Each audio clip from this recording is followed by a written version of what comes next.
Hi, this is Ramya from TEMLA near MOSC Medical College Hospital, kolenchery.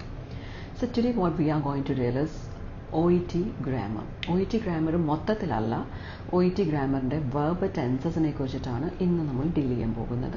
This is one of the grammar sessions which I consider as very important. എന്ന് പറഞ്ഞു കഴിഞ്ഞാൽ the other sessions important അല്ല എന്നല്ല, but this is something which you need to pay more attention. Tenses is really very important. അത് അവർ വളരെ കാര്യമായിട്ട് ശ്രദ്ധിക്കുന്ന ഒരു കേസാണ്. ഇപ്പോൾ ഈവൻ നിങ്ങൾ OET ഒഫീഷ്യലിൻ്റെ വീഡിയോസ് എടുത്ത് നോക്കിക്കഴിഞ്ഞാൽ അവർ കൂടുതൽ ചെയ്യുന്ന വീഡിയോസ് ടെൻസസിനെ വെച്ചുകൊണ്ടാണ്. Why? Because that is really very important. Tenses clear ആയാൽ തന്നെ നിങ്ങൾക്ക് മിനിമം ഒരു C+ ഗ്രേഡ് അത്യാവശ്യം എഴുതാൻ അറിയാമെങ്കിൽ C+ ഗ്രേഡ് നമുക്ക് ഗ്യാരണ്ടീഡ് ആണ്. അതേ സമയത്ത് നിങ്ങളുടെ വെർബിൻ്റെ എറേഴ്സ് കൂടിയെന്നിരിക്കട്ടെ, ഒരു 5-6 എറേഴ്സൊക്കെ വന്നു കഴിഞ്ഞാൽ ഓഫ് കോഴ്സ് നിങ്ങളുടെ സ്കോർ സിയിലേക്ക് പോകും, ഒരു 290 280 റേഞ്ചിലേക്ക് പോകും. ആ എറേഴ്സ് കുറയുന്നതനുസരിച്ച് ഇപ്പോൾ ഒരു 3-4 എറേഴ്സ് ഉള്ളൂ എന്നുണ്ടെങ്കിൽ നിങ്ങളുടെ സ്കോർ 330 340 റേഞ്ചിൽ നിൽക്കും. അപ്പോൾ B സ്കോറിലേക്ക് നിങ്ങൾ എത്തണമെന്നുണ്ടെങ്കിൽ it's really very important to avoid all types of tenses and the errors. Okay, so let's go in detail with tenses. അപ്പോൾ മെയിനായിട്ട് നമുക്കുള്ള ടെൻസസ് എന്ന് പറഞ്ഞാൽ 3 ടെൻസസ് ആണ്. സിമ്പിൾ പ്രസൻറ്റ് എന്നല്ല, പ്രസൻറ്റ്, പാസ്റ്റ്, ഫ്യൂച്ചർ. ഇതാണ് നമുക്ക് 3 ടൈപ്പായിട്ടുള്ള ടെൻസസ്. ഇതിന് കുറേ സബ് ഡിവിഷൻസ് ഉണ്ട്. ഇത് മുഴുവനും നമുക്ക് OETക്ക് ആവശ്യമില്ല. സോ ഇന്ന് ഞാൻ ഈ ഒരു വീഡിയോ ചെയ്യുന്നത് OETനെ ബേസ് ചെയ്ത് മുൻനിർത്തിക്കൊണ്ടിട്ടുള്ളതാണ്. അപ്പോൾ അതുകൊണ്ട് എല്ലാ ഗ്രാമറും ഞാനിവിടെ ഇൻക്ലൂഡ് ചെയ്യുന്നില്ല. Only which is needed for OET. OETയുടെ റൈറ്റിങ്ങിനും സ്പീക്കിങ്ങിനും ആവശ്യമായിട്ടുള്ള ടെൻസസ് മാത്രമേ ഞാനിവിടെ എടുക്കുന്നുള്ളൂ. ഓക്കെ, അപ്പോൾ നമുക്ക് ആദ്യം സിമ്പിൾ പ്രസൻറ്റ് ടെൻസിനെ കുറിച്ച് നോക്കാം. ഓക്കെ, സിമ്പിൾ പ്രസൻറ്റ് ടെൻസ് എവിടെയൊക്കെയാണ് OETയിൽ യൂസ് ചെയ്യുന്നതെന്ന് വെച്ച് കഴിഞ്ഞാൽ മെയിനായിട്ട് 3 ഏരിയാസിലാണ് സിമ്പിൾ പ്രസൻറ്റ് ടെൻസ് യൂസ് ചെയ്യേണ്ടത്. അതിലെ ഫസ്റ്റ് വൺ എന്ന് പറയുന്നത് to describe things that are currently happening, ഇപ്പോൾ സംഭവിച്ചുകൊണ്ടിരിക്കുന്ന കാര്യങ്ങൾ പറയാൻ. അതല്ലെങ്കിൽ or that are currently are or always the case, എപ്പോഴും അതാണ് കേസെങ്കിൽ നമ്മൾ യൂസ് ചെയ്യേണ്ടത് എന്താണ്? സിമ്പിൾ പ്രസൻറ്റ് ടെൻസ് ആണ്. അതിനൊരു എക്സാമ്പിൾ പറയുകയാണെങ്കിൽ mister John is allergic to peanuts. Okay, അല്ലെങ്കിൽ എന്താ പറയുക, she has low energy because she is anaemic. ഇപ്പോഴത്തെ സിറ്റുവേഷൻ അതാണ്, പുള്ളിക്കാരി ലോ എനർജിയാണ്, കാരണം അനീമിക് ആണ്. ഇങ്ങനെയുള്ള സിറ്റുവേഷൻസ് പറയാൻ നമ്മൾ സിമ്പിൾ പ്രസൻറ്റ് ടെൻസ് ഉപയോഗിക്കും. ഇനി രണ്ടാമത്തെ സിറ്റുവേഷൻ എന്ന് പറയുന്നത് to talk about something that exist or happens regularly സംഭവിക്കുന്ന ഒരു കാര്യത്തിനെ കുറിച്ച് പറയാനും നമ്മൾ സിമ്പിൾ പ്രസൻറ്റ് ടെൻസ് ആണ് യൂസ് ചെയ്യുന്നത്. എക്സാമ്പിൾ പറയാം, mister John uses a steroid inhaler to manage his asthma. പുള്ളിയുടെ ആസ്മ മാനേജ് ചെയ്യാനായിട്ട് പുള്ളി യൂസ് ചെയ്യുന്നത് സ്റ്റിറോയിഡ് ഇൻഹേലറാണ്. ആ സംഭവം എന്ന് പറയുന്നത് എന്താ? ദാറ്റ് ഹാപ്പൻസ് റെഗുലർലി, അല്ലേ? റെഗുലർലി സംഭവിക്കുന്ന ഒരു കാര്യമാണത്. ഓക്കെ, ഇനി അതുപോലെ തന്നെ mister X smokes 2 packets of cigarettes daily എന്ന് പറയുന്നതും അതും ഒരു റെഗുലർലി ഹാപ്പൻ ചെയ്യുന്ന കാര്യമാണല്ലേ. അപ്പം അങ്ങനെയുള്ള കാര്യങ്ങൾ പറയാനും നമ്മൾ യൂസ് ചെയ്യുന്നത് സിമ്പിൾ പ്രസൻറ്റ് ടെൻസ് ആണ്. ഇനി മൂന്നാമത്തെ സിറ്റുവേഷൻ എവിടെയാണെന്ന് ചോദിച്ചാൽ to refer a future situation in certain cases. എപ്പോഴുമല്ല, ചില കേസസിൽ ഫ്യൂച്ചർ കാര്യങ്ങൾ പറയാനും നമ്മൾ സിമ്പിൾ പ്രസൻറ്റ് ടെൻസ് വെച്ച് പറയും. അതല്ലെങ്കിൽ ചിലപ്പോൾ ചില സബോർഡിനേറ്റ് ക്ലോസസിൻ്റെ കൂടെ പറയാനും, സബോർഡിനേറ്റ് ക്ലോസസ് പറയുമ്പോൾ അതിൽ നമ്മളൊരു എന്താ പറയുക, സിമ്പിൾ പ്രസൻറ്റ് ടെൻസ് വെച്ചിട്ടായിരിക്കും പറയുന്നത്. ഓക്കെ, ഇനി അതിൻ്റെ എക്സാമ്പിൾ പറയുകയാണെങ്കിൽ പേഷ്യൻറ്റിനെ നമ്മൾ ഡിസ്ചാർജ് ചെയ്യുകയാണ്. ആ ഡിസ്ചാർജ് എന്ന് പറയുന്നത് ഇന്ന ഡേറ്റ്, ഇന്നല്ല മറ്റൊരു ഡേറ്റ് ആണെന്ന് വിചാരിക്കുക. അങ്ങനെ പറയുമ്പോൾ ഡിസ്ചാർജ് ഈസ് ഓൺ ഇന്ന ഡേറ്റ്, അത് സബോർഡിനേറ്റ് ക്ലോസ് ആയിട്ട് പറയാം. ഡിസ്ചാർജ് ഈസ് ഓൺ ഇന്ന ഡേറ്റ് എന്ന് പറയാൻ അവിടെ ഈസ് ഓൺ വെച്ച് നമുക്ക് പറയാം. ഓക്കെ, അതുപോലെ തന്നെ പേഷ്യൻറ്റിൻ്റെ ലാബ് റിപ്പോർട്ട്സ് പെൻഡിങ് ആണ്. ഇപ്പോൾ പേഷ്യൻറ്റ് ഡിസ്ചാർജ് ചെയ്യുകയാണ്, പക്ഷേ ലാബ് റിപ്പോർട്ട്സ് പെൻഡിങ് ആണ്. അത് നമ്മൾ വൺസ് റിസീവ് ചെയ്യുമ്പോൾ കൊടുക്കും എന്നുള്ളതാണ് സിറ്റുവേഷൻ എന്ന് വിചാരിക്കുക. അതാണ് സിനാരിയോ എന്ന് വിചാരിക്കുക. അങ്ങനെയുള്ള സിറ്റുവേഷനിൽ നമുക്ക് യൂസ് ചെയ്യാവുന്നതാണ് സിമ്പിൾ പ്രസൻറ്റ് ടെൻസ്. എന്ന് പറഞ്ഞാൽ I will send the patients lab reports when they are available. Okay, when they are available simple present ടെൻസിൽ പറയാം. ഓക്കെ, അപ്പോൾ സിമ്പിൾ പ്രസൻറ്റ് ടെൻസ് മനസ്സിലായെന്ന് വിചാരിക്കുന്നു. ഇനി പാസ്റ്റ്. ഈ പാസ്റ്റ് ടെൻസ് എവിടെയൊക്കെയാണ് യൂസ് ചെയ്യുന്നത്? അതും ഇതുപോലെ തന്നെ ഒരു 3 സിറ്റുവേഷൻ ഞാൻ പറയാം. ഫസ്റ്റ് വൺ, പാസ്റ്റ് ടെൻസ് എന്തിനാണ് യൂസ് ചെയ്യുന്നതെന്ന് അറിയാലോ അല്ലേ? It is used to talk about things or situations which happened in the past. Okay, അത് സംഭവിച്ച് കഴിഞ്ഞ കാര്യങ്ങൾ പറയാനാണ് നമ്മൾ സിമ്പിൾ പാസ്റ്റ് യൂസ് ചെയ്യുന്നത്. ഇനി എവിടെയൊക്കെ യൂസ് ചെയ്യുന്നതെന്ന് പറയാം. ഫസ്റ്റ് വൺ എന്ന് പറഞ്ഞാൽ to refer an event or situations which happen once and is now finished. Okay, സംഭവിച്ചു, ഇപ്പം ഫിനിഷ്ഡ് ആണ്. അങ്ങനെയുള്ള സിറ്റുവേഷൻസ് പറയാനായിട്ട് നമ്മൾ അല്ലെങ്കിൽ എഴുതാനായിട്ട് നമ്മൾ സിമ്പിൾ പാസ്റ്റ് ആണ് യൂസ് ചെയ്യേണ്ടത്.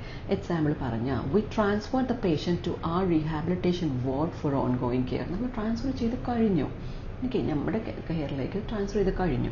അങ്ങനെയുള്ള സിറ്റുവേഷൻ പറയാൻ നമുക്ക് സിമ്പിൾ പാസ്റ്റ്. അല്ലെങ്കിൽ I extracted tooth 65 due to DK. Okay, അപ്പോൾ ആ DK കാരണം നമ്മളത് എടുത്തു. അങ്ങനെ പറയുമ്പോഴും നമുക്ക് സിമ്പിൾ പാസ്റ്റ് യൂസ് ചെയ്യാം. ഇനി അടുത്തൊരു സിറ്റുവേഷൻ എന്ന് പറഞ്ഞാൽ to describe a situation that lasted for a longer time in the past but is now finished. പണ്ട് കുറേ നാൾ സംഭവിച്ചുകൊണ്ടിരുന്നതാണ്, പക്ഷേ ഇപ്പം ഇല്ല.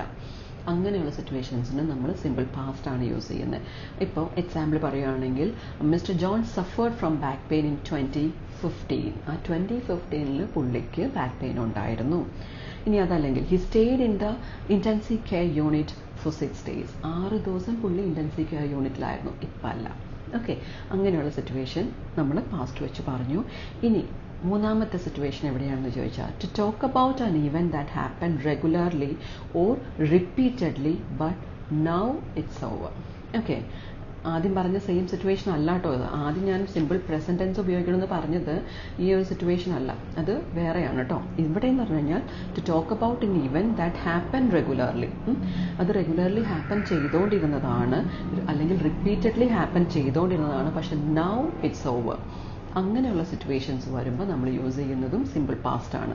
എന്ന് പറഞ്ഞാൽ I gave the patient analgesics every 4 hours for 3 days. 3 ദിവസത്തേക്ക് എല്ലാ ദിവസവും ഞാൻ അനാൾജസിക്സ് കൊടുക്കുന്നുണ്ടായിരുന്നു എന്ന് പറഞ്ഞാൽ അത് റെഗുലർലി സംഭവിച്ചുകൊണ്ടിരുന്നതാണ് 3 ദിവസം മുന്നേ വരെ, ഇപ്പം ഇല്ല. ഓക്കെ, അങ്ങനെയുള്ള സിറ്റുവേഷൻസിലും സിമ്പിൾ പാസ്റ്റ് ആണ് യൂസ് ചെയ്യേണ്ടത്. ഇനി അടുത്തത് ഫ്യൂച്ചർ ടെൻസ് ആണ്. ഫ്യൂച്ചർ ടെൻസും യൂസ് ചെയ്യുന്നത്, ഫ്യൂച്ചർ ടെൻസ് എന്തിനാണ് നമ്മൾ യൂസ് ചെയ്യുന്നത്? to refer to things that haven't yet happened at the present. ഇപ്പോൾ സംഭവിച്ചിട്ടില്ല, ഈ ഒരു ടൈം ഓഫ് സ്പീക്കിങ്ങിൽ അല്ലെങ്കിൽ റൈറ്റിങ്ങിൻ്റെ സമയത്ത് സംഭവിച്ചിട്ടില്ല. ബട്ട് വിച്ച് ആർ ഡ്യൂ അല്ലെങ്കിൽ expected or likely to occur in the future. നമ്മൾ എക്സ്പെക്ട് ചെയ്യുന്നു അല്ലെങ്കിൽ സംഭവിക്കാൻ സാധ്യതയുള്ള, ഫ്യൂച്ചറിൽ സംഭവിക്കാൻ സാധ്യതയുള്ള കാര്യങ്ങൾ പറയാനായിട്ട് നമ്മൾ ഫ്യൂച്ചർ ടെൻസ് ആണ് യൂസ് ചെയ്യുന്നത്. അതും ഇതുപോലെ 3 സിറ്റുവേഷനാണ് ഞാൻ പറയാൻ പോകുന്നത്. ഫസ്റ്റ് വൺ എന്ന് പറയുന്നത് to give or ask information about the future. ഫ്യൂച്ചറിനെ കുറിച്ചിട്ടുള്ള ഒരു ഇൻഫോർമേഷൻ ഒന്നുകിൽ കൊടുക്കാൻ അല്ലെങ്കിൽ ചോദിക്കാൻ വേണ്ടിയിട്ട് നമ്മൾ യൂസ് ചെയ്യുന്നത് ഫ്യൂച്ചർ ടെൻസ് ആണ്. എക്സാമ്പിൾ പറഞ്ഞാൽ you will need to visit your doctor to get another prescription. Okay, you will need to visit your doctor to get another prescription. Another prescription കിട്ടണമെങ്കിൽ you need to visit the doctor. Okay, ഇനി അതുപോലെ അടുത്തൊരു situation എന്ന് പറഞ്ഞു കഴിഞ്ഞാൽ to refer a conditional situation. Conditional situation കേട്ടോ, conditional ആണ്. Conditional situations namely things that will or may happen if something else occurs. ഒരു കണ്ടീഷണലാണ്.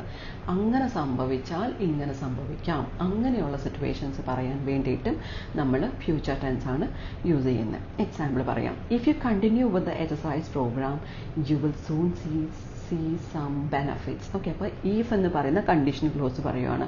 നിങ്ങൾ ഈ എക്സസൈസ് പ്രോഗ്രാം കണ്ടിന്യൂ ചെയ്യുകയാണെങ്കിൽ നിങ്ങൾക്ക് ബെനിഫിറ്റ് ഉണ്ടാവും. അത് കണ്ടീഷണലാണ് അല്ലേ. എന്താ കണ്ടീഷൻ? എക്സസൈസ് ചെയ്താൽ ബെനിഫിറ്റ് ഉണ്ടാവും എന്ന കണ്ടീഷൻ. അങ്ങനെയുള്ളത് പറയുമ്പോഴും നമുക്ക് ഫ്യൂച്ചർ ടെൻസ് യൂസ് ചെയ്യാം. ഇനി അടുത്തത് to make promises or to state decisions at the time of speaking. നമുക്ക് പ്രോമിസ് കൊടുക്കാൻ അല്ലെങ്കിൽ ഒരു ഒരു decision, to state a decision, അതിന് വേണ്ടിയിട്ട് നമുക്ക് അത് കൂടുതൽ സ്പീക്കിങ്ങിലാണ്, റൈറ്റിങ്ങിൽ വരുന്നില്ല കേട്ടോ. അപ്പോൾ അതിന് എക്സാമ്പിൾ പറയുകയാണെങ്കിൽ I will send you the pathology report as soon as it is ready. Okay, ഞാനത് സെൻഡ് ചെയ്യാം as soon as it is ready. അങ്ങനെയുള്ള സിറ്റുവേഷൻ വരുമ്പോഴും നമ്മൾ യൂസ് ചെയ്യുന്നത് സിമ്പിൾ ഫ്യൂച്ചറാണ്. ഓക്കെ, ഫ്യൂച്ചർ ടെൻസ് ആണ് നമ്മൾ യൂസ് ചെയ്യുന്നത്. ഇനിയും കുറച്ചും കൂടി ഉണ്ട്, ലൈക്ക് കണ്ടിന്യൂസും പെർഫെക്റ്റ് ടെൻസും. Okay, continuous tense 2 further type of tenses ആണ് കണ്ടിന്യൂസ് ടെൻസും പെർഫെക്റ്റ് ടെൻസും. ഇതെല്ലാം തന്നെ ഉണ്ടല്ലോ. പ്രസന്റ് കണ്ടിന്യൂസ് ഉണ്ട്, പാസ്റ്റ് കണ്ടിന്യൂസ് ഉണ്ട്, ഫ്യൂച്ചർ കണ്ടിന്യൂസ് ഉണ്ട്. അതുപോലെ പ്രസന്റ് പെർഫെക്റ്റ് ഉണ്ട്. പെർഫെക്റ്റിനെ കുറിച്ച് പറയുമ്പോഴും പ്രസന്റ് പെർഫെക്റ്റ് ഉണ്ട്, പാസ്റ്റ് പെർഫെക്റ്റ് ഉണ്ട്, ഫ്യൂച്ചർ പെർഫെക്റ്റ് ഉണ്ട്. അതിനെക്കുറിച്ചും കൂടി ഞാൻ പറയാം. ഈ കണ്ടിന്യൂസ് ടെൻസ് എന്ന് പറഞ്ഞു കഴിഞ്ഞാൽ അതിനെ പ്രോഗ്രസീവ് ടെൻസ് എന്ന് കൂടിയാണ് വിളിക്കുന്നത്. അതെന്തിനാണ് നമ്മൾ യൂസ് ചെയ്യുന്നത്? To talk about actions that continue for a period of time. ഒരു പീരിയഡ് ഓഫ് ടൈം വരെ കണ്ടിന്യൂ ചെയ്യും. Okay, they are formed with the relevant tenses of the auxiliary verb to be and the present participle of the main verb. Okay, അപ്പോൾ ആ ഒരു സംഭവം form ചെയ്യുന്നത് എന്തിൻ്റെ കൂടെയാണ്? With relevant tense of the auxiliary verb. Auxiliary വെർബിൻ്റെ കൂടെയാണ് അത് വരുന്നത്. എക്സാമ്പിൾ പറയാം. ഇപ്പോൾ പ്രസൻറ്റ് പെർഫെക്റ്റ് അല്ലെങ്കിൽ പ്രസൻറ്റ് കണ്ടിന്യൂസ് ആണെന്ന് വിചാരിക്കാം. പ്രസൻറ്റ് കണ്ടിന്യൂസ് എന്ന് പറയുമ്പോൾ നമുക്ക് പറയാൻ തന്നെ ഈസ് മേക്കിംഗ് എന്ന് വെച്ചിട്ടാണ്. ഒരു പേഷ്യൻ്റ് ഒരു പ്രോഗ്രസ് ഉണ്ടാക്കുന്നുണ്ടെങ്കിൽ നമുക്ക് പറയാവുന്നത് mister Smith is making steady progress. അത് എന്താണ്? പ്രസൻറ്റ് കണ്ടിന്യൂസ് ആണ്. ഇനി പാസ്റ്റ് കണ്ടിന്യൂസിലേക്ക് വരുമ്പോൾ അതെങ്ങനെയാണ് പറയാം? Mister Smith was making steady progress before submitting to hospital acquired infection. Okay, ഒരു ഇൻഫെക്ഷൻ സംഭവിക്കുന്നതിന് മുന്നേ പുള്ളിക്ക് സ്റ്റഡി പ്രോഗ്രസ് ഉണ്ടായിരുന്നു. ഓക്കെ, ഇനി അതുപോലെ ഫ്യൂച്ചർ കണ്ടിന്യൂസ് ആണ് പറയുന്നതെന്നുണ്ടെങ്കിലോ ഞാൻ കോൺഫിഡൻ്റ് ആണ് mister Smith will be making steady progress once he recover the infection. പുള്ളി ഇൻഫെക്ഷനിൽ നിന്നും റിക്കവർ ചെയ്താൽ എനിക്ക് ഉറപ്പാണ് പുള്ളിക്ക് സ്റ്റഡി പ്രോഗ്രസ് ഉണ്ടാവുമെന്ന്. ഓക്കെ, ആ വ്യത്യാസം മനസ്സിലായെന്ന് വിചാരിക്കുന്നു. അപ്പോൾ present continuous, past continuous, future continuous. Okay, ഇനി നമുക്ക് പെർഫെക്റ്റിനെ കുറിച്ച് നോക്കാം. പെർഫെക്റ്റ് ടെൻസ് എന്ന് പറയുന്നത് എന്തിനാണ് യൂസ് ചെയ്യുന്നത്? Used to talk about actions that are completed by the present or a particular point in the past or future. Okay, അപ്പോൾ ആ പെർഫെക്റ്റ് എന്ന് പറയുന്നത് യൂസ് ചെയ്യുന്നത് എന്തിനു വേണ്ടിയിട്ടാണ്? ഒരു ആക്ഷൻ അത് കംപ്ലീറ്റ് ചെയ്തിട്ടുണ്ടായിരിക്കാം, ഇപ്പം കംപ്ലീറ്റ് ചെയ്തതായിരിക്കാം, കുറച്ച് മുമ്പ് കംപ്ലീറ്റ് ചെയ്തതായിരിക്കാം, അല്ലെങ്കിൽ കുറച്ച് കഴിഞ്ഞിട്ട് കംപ്ലീറ്റ് ആവേണ്ടതായിരിക്കാം. അങ്ങനെയുള്ള സിറ്റുവേഷനിലാണ് നമ്മൾ പെർഫെക്റ്റ് ടെൻസിലേക്ക് പോകുന്നത്. അതും ഇതുപോലെ തന്നെ present perfect, past perfect, future perfect. ഇനി എന്താണ് പ്രസൻറ്റ് പെർഫെക്റ്റ് വെച്ച് നമുക്ക് പറയാൻ പറ്റുന്നത്? ഇപ്പോൾ ഒരു പ്രസൻറ്റ് പെർഫെക്റ്റ് വെച്ച് പറയുകയാണെങ്കിൽ വെച്ചാൽ പറയണമെങ്കിൽ I have lost 5 kg of wait over the past 3 months. Okay, over the past 3 months എനിക്ക് 5 kg ഓഫ് വെയിറ്റ് ലോസ് ഉണ്ടായി എന്ന് പറയാനായിട്ട് നമുക്ക് പ്രസൻറ്റ് പെർഫെക്റ്റ് ഹാവ് ലോസ്റ്റ് വെച്ച് പറയാം. പാസ്റ്റിലേക്ക് വരുമ്പോൾ ഹാവിനെ ഹാഡ് ആക്കണം. I had lost 5 kg of wait prior to the admission. Okay, prior to the admission to hospital or whatever it is. അപ്പോൾ അവിടെ ഞാൻ had lost 5 kg of weight പറയണം. ഇനി ഫ്യൂച്ചറിലാണെങ്കിലോ will have lost. Okay, I will have lost 5 kg of weight by the end of the year. Okay, end of the year ആകുമ്പോഴത്തേക്കും ഞാൻ 5 kg കുറയ്ക്കും എന്ന് പറയാനായിട്ട് യൂസ് ചെയ്യുന്നത് എന്താണ്? ഫ്യൂച്ചർ പെർഫെക്റ്റ് ടെൻസ് ആണ്. ഓക്കെ, അപ്പോൾ കാര്യങ്ങൾ കുറച്ചുകൂടി ക്ലിയർ ആയെന്ന് വിചാരിക്കുന്നു. ഇനി കുറച്ചുകൂടി ഉണ്ട് ടെൻസസ്. സോ അത് ഞാൻ വേറൊരു വീഡിയോയിൽ എടുത്തു തരാം. ഓക്കെ, സോ വേറെ എന്താ പറയാനുള്ളത്? കുറച്ച് കാര്യം കൂടി പറയാൻ വെച്ചിട്ടുണ്ടായിരുന്നല്ലോ. കുറച്ച് ടൈം മാർക്കേഴ്സ് പറഞ്ഞു തരട്ടെ. ടൈം മാർക്കേഴ്സ് കുറച്ച് പറഞ്ഞു തരാവേ. എന്ന് പറഞ്ഞു കഴിഞ്ഞാൽ നമുക്ക് OET ലെറ്ററിൽ യൂസ് ചെയ്യേണ്ട കുറച്ച് ടൈം മാർക്കേഴ്സ് നമുക്ക് മിക്കവാറും യൂസ് ചെയ്യുന്നതാണ്. ഓരോ ലെറ്ററിൽ നമ്മൾ യൂസ് ചെയ്യുന്നതാണ് ടൈം എക്സ്പ്രഷൻസ് ഇൻ ഇംഗ്ലീഷ് അല്ലേ. അപ്പോൾ അതിന് സിമ്പിൾ പ്രസൻറ്റ് ടെൻസിൽ നമുക്ക് യൂസ് ചെയ്യാവുന്ന ടൈം മാർക്കേഴ്സ് എന്ന് പറയുന്നത് എന്തൊക്കെയാണെന്ന് പറയട്ടെ. Usually, okay, never, generally, always, seldom, often. ഇത്രയും കാര്യങ്ങൾ നിങ്ങൾക്ക് സിമ്പിൾ പ്രസൻറ്റ് ടെൻസിൽ യൂസ് ചെയ്യാവുന്ന ടൈം മാർക്കേഴ്സ് ആണ്. ഇനി പ്രസൻറ്റ് കണ്ടിന്യൂസ് ടെൻസിൽ യൂസ് ചെയ്യാവുന്ന ടൈം മാർക്കേഴ്സ് എന്ന് പറഞ്ഞാൽ at present, now, at the moment. അതൊക്കെയാണ് നമുക്ക് ഈ പറയുന്ന പ്രസൻറ്റ് കണ്ടിന്യൂസ്ലി യൂസ് ചെയ്യാവുന്നത്. ഇനി പ്രസൻറ്റ് പെർഫെക്റ്റ് ടെൻസിൽ യൂസ് ചെയ്യാവുന്നത് എന്തൊക്കെയാണ്? ഓൾറെഡി വെച്ച് പറയാം, ജസ്റ്റ് വെച്ച് പറയാം, നെവർ അല്ലെങ്കിൽ റീസൺലി ആണ് നമ്മൾ കൂടുതൽ യൂസ് ചെയ്യുന്നത് കേട്ടോ. അപ്പോൾ പ്രസൻറ്റ് പെർഫെക്റ്റ് ടെൻസ് വെച്ച് നമുക്ക് അങ്ങനെ പറയാം. പിന്നെ വരുന്നത് പ്രസൻറ്റ് പെർഫെക്റ്റ് അല്ലെങ്കിൽ പ്രസൻറ്റ് പെർഫെക്റ്റ് കണ്ടിന്യൂസ് ടെൻസ് വെച്ചിട്ട് അവിടെയാണ് നമുക്ക് ഈ പറഞ്ഞ സിൻസും ഫോറും യൂസ് ചെയ്യുന്നത്. ഓക്കെ, പ്രസൻറ്റ് പെർഫെക്റ്റ് അല്ലെങ്കിൽ പ്രസൻറ്റ് കണ്ടിന്യൂസ് ടെൻസിലാണ് സിൻസും ഫോറും നമ്മൾ യൂസ് ചെയ്യേണ്ടത്. പാസ്റ്റ് ടെൻസിൽ നമുക്ക് സിമ്പിൾ പാസ്റ്റ് ടെൻസിൽ നമ്മൾ ഈ പറഞ്ഞ പ്രയർ ടു അല്ലെങ്കിൽ എന്താ പറയുക yesterday, last week, 2 hours ago, in 2014 അല്ലെങ്കിൽ ഓൺ ഇൻ എ ഡേറ്റ്, അതുപോലെയുള്ള കാര്യങ്ങൾ നിങ്ങൾ സിമ്പിൾ പാസ്റ്റിലാണ് യൂസ് ചെയ്യുന്നത്. ഓക്കെ, ഇനി പാസ്റ്റ് കണ്ടിന്യൂസ്ലി യൂസ് ചെയ്യുന്നത് അറ്റ് ഇന്ന സമയം, അറ്റ് 9 AM എന്നുള്ളത് നമുക്ക് പറയാം. വൈൽ അല്ലെങ്കിൽ യെസ്റ്റർഡേ എന്നുള്ള കാര്യങ്ങൾ നമുക്ക് ഈ പറഞ്ഞ പാസ്റ്റ് കണ്ടിന്യൂസ്ലി പറയാം. പാസ്റ്റ് പെർഫെക്റ്റ് ആണെങ്കിൽ ബിഫോർ ആണ് യൂസ് ചെയ്യുന്നത്.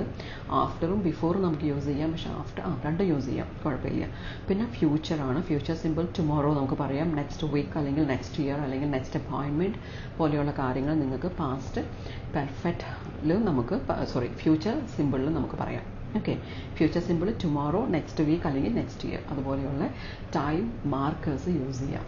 Okay, so I hope tenses കുറച്ചൊക്കെ ക്ലിയർ ആയെന്ന് വിചാരിക്കുന്നു. 2-3 പ്രാവശ്യമൊക്കെ ഒന്ന് കണ്ടു നോക്കുക, അപ്പോൾ കുറച്ചുകൂടെ ക്ലാരിറ്റി കിട്ടുമായിരിക്കും.